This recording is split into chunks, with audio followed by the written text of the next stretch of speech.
Hello learners, hope you all are doing great. This is me Tulika from Testbook super coaching. और एक topic जो कि almost सब shifts में पूछा जा रहा है दिसंबर 2023 के यूजीसी नेट के पेपर 1 में, that is based on bibliography management tool और reference management tool. So we'll have a quick understanding कि क्या क्या आपको जानना ज़रूरी है। सबसे पहले तो ये समझ लीजिए कि बिब्लियोग्राफी और रेफरेंस में क्या डिफरेंस होता है। सो जब हम रिसर्च कर रहे होते हैं तो हम बहुत सारे कंटेंट को रेफर करते हैं, बहुत सारे कंटेंट को पढ़ते हैं अपनी रिसर्च में इनकॉर्पोरेट करने के लिए।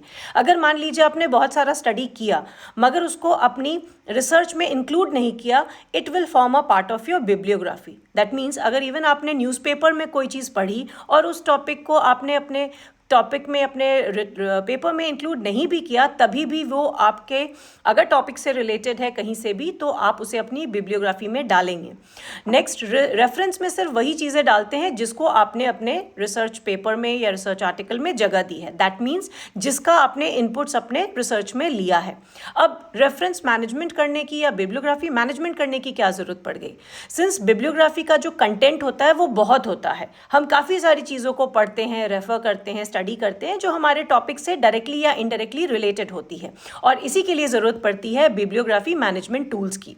सो कौन से हैं कॉमन बिब्लियोग्राफी या reference management tools?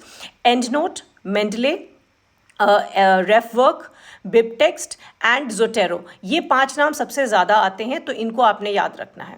All the best for your preparation. Thanks for watching.